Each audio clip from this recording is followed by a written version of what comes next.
मित्रों, आपने कभी भजन में कबीर जी का नाम तो सुना ही होगा। कबीर के दोहे बहुत ही चोटदार है। आइए इनके बारे में कुछ और जानें। नाम कबीर, जन्म 15वीं शताब्दी। कबीर निर्गुण परंपरा के संत थे। वे निर्गुण परंपरा के अनुसार बाह्याडंबर का विरोध करते थे। उन्होंने हिंदू और मुसलमानों को उनकी गलतियों के लिए फटकार लगाई है। उन्होंने अपने दोहों के माध्यम से लोगों को सही जीवन का उपदेश दिया है।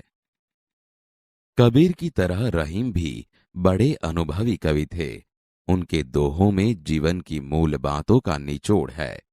उनके बारे में इतना जानिए।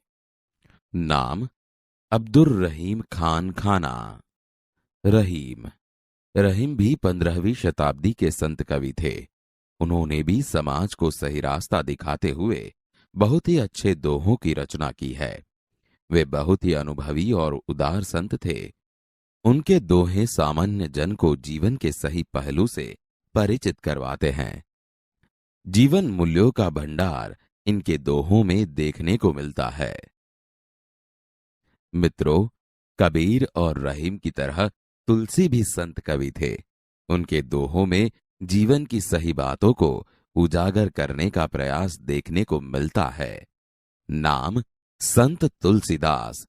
तुलसीदास 16वीं शताब्दी के राम भक्ति संप्रदाय के सगुण परंपरा के संत कवि थे। उन्होंने विनय पत्रिका, रामचरितमानस जैसे प्रसिद्ध ग्रंथों की रचना की है। उनके दोहों में राम भक्ति के साथ साथ जीवन के महत्वपूर्ण पहलुओं के लिए मार्गदर्शक बातें हैं। उनके दोहों में ध्यान से दोहे सुनिए।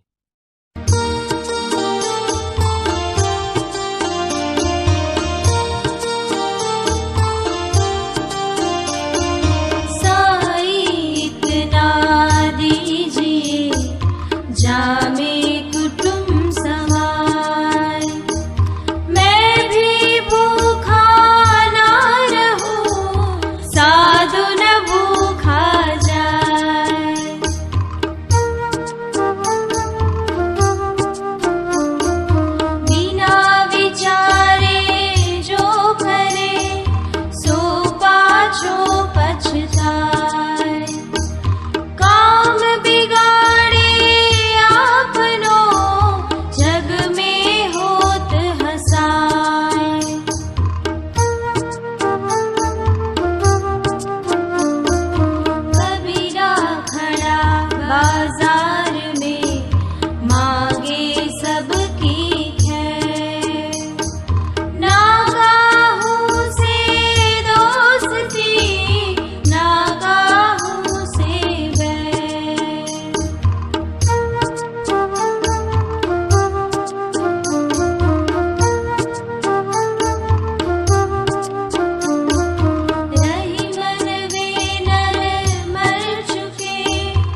साईं इतना दीजिए जामे कुटुम समाए, मैं भी भूखा ना रहूं, साधु न भूखा जाए। समझूती। यहाँ कबीर जी भगवान से प्रार्थना करते हैं कि हे भगवान, मुझे इतना ही धन दीजिए जिससे मेरे परिवार का लालन पालन हो सके, मैं कभी भूखा न रहूं और मेरे घर से कोई भी साधु व्यक्ति भूखा न जाए। यहाँ कबीर जी ने लोभी मनुष्यों पर कटाक्ष किया है। हमें उतना ही धन चाहिए जिससे हमारा जीवन शांति से निर्वाह हो सके। बिना विचारे जो करे सो पाछो पछताए, काम बिगाड़े आपनो जग में होत हसाए। समझूती। यहाँ कबीर जी कहते हैं, जो बिना सोचे विचारे काम करता है वो बाद में पछताता है। वह व्यक्ति खुद का काम बिगाड़ता है, साथ में दुनिया में हंसी का पात्र बन जाता है, अर्थात लोग उस पर हंसते हैं। कबीरा खड़ा बाजार में मांगे सबकी खैर, ना काहू से दोस्ती ना काहू से बैर। समझूती। कबीर जी कहते हैं कि मैं बाजार में अर्थात सबके सामने खड़ा होकर भगवान से सबकी कुशलता मांगता हूँ। सभी लोग सुखी रहे इसके लिए प्रार्थना करता हूँ। मेरी किसी से न तो दोस्ती है और न दुश्मनी है। रहीमन वे नर मर चुके, जे कहूं मांगन जाही, उनते पहिले वे मुए, जिन मुख निकसत नाही। समझूती। यहाँ रहीम जी कहते हैं, वे लोग मरे हुए हैं जो कहीं मांगने जाते हैं, अर्थात जीवन में किसी के आगे हाथ फैलाने वाला मनुष्य जीवित होकर भी मृत है, लेकिन उनसे पहले वे मनुष्य मर चुके हैं जो मांगने वालों को देने से इनकार करते हैं। जो रहीम उत्तम प्रकृति, का करी सकत कुसंग, चंदन विष व्यापत नहीं, लिपटे रहत भुजंग। समझूती।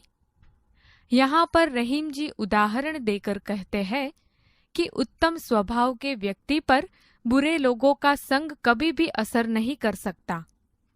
जिस प्रकार से चंदन के वृक्ष पर सांप लिपटे रहते हैं, फिर भी चंदन के वृक्ष में विष नहीं फैलता।